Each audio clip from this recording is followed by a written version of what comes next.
the coolest parts about our community is there are people at different stages, right? There are people that have like scaled businesses and exited. There are people that are doing their first startup for the first time. And so it is a lot of fun, sort of the give and take in both directions.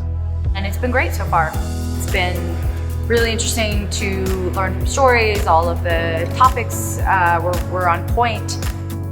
Everything's been really well run and organized, and as someone who has to think about every single thing and everything every day, it's clear someone figured out we're all type A's and making it as easy as possible for us to just show up and everything else is taken care of. So it's really nice.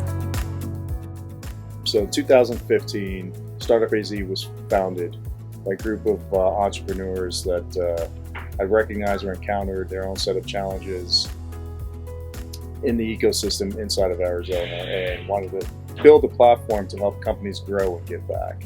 Fast forward 6 years later, having 44 plus companies in attendance and represented here, 75 plus million in revenue, and this year alone over 100 million raised.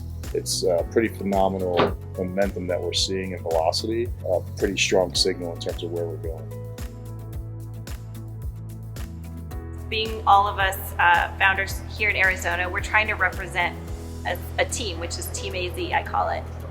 And so we want to see each other win, and I think that that's something really important that you don't see in a lot of other founder ecosystems or other cities even. Being around other business owners that share their personal issues and their emotional lives actually got me in touch with my own emotions and vulnerability. So oddly, here I am at this late stage in life, and I get in touch with my emotions when and how? At the Startup Collective. And it's actually, I think, important for making me a better business person, making me communicate better with my customers and with my team. And so I think it is what they call maybe a soft skill, but I definitely didn't expect that.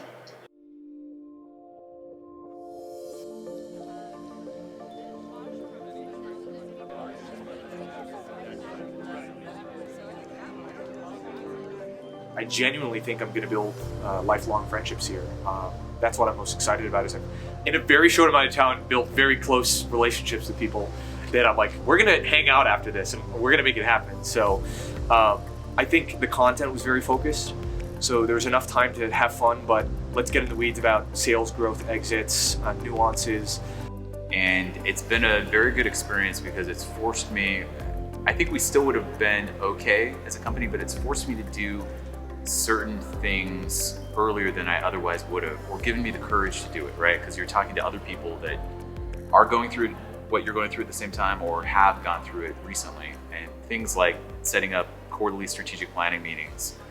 And it gave me the will to go to my team and say, we're gonna do this, right? And that's one of probably the biggest takeaways from my first year in 2017 was you really need to be doing this. And because we did that, I think our growth is much higher than it otherwise would have been, and we're a lot further along today than had we not done that. So just having an ability sometime to just even vent out, sometime to discuss, sometime to have that insightful discussion, it's great. Sometimes just to hear that other people are going through the same challenge that you do, and you're not the crazy one, that's great. So I think from that simplest aspect of knowing what you are doing is a bit unique, but then there are other people as well in the same journey. Their challenges, experiences, opportunities similar to what you have. To all the way having an amazing camaraderie to make the success synergistic and coming together. Do the gangster pose. Girls, if you can hold Mary locked, that'd be amazing. Everybody say meow. Meow, meow, meow. 1, 2, 3, start up. Start up. Start babies.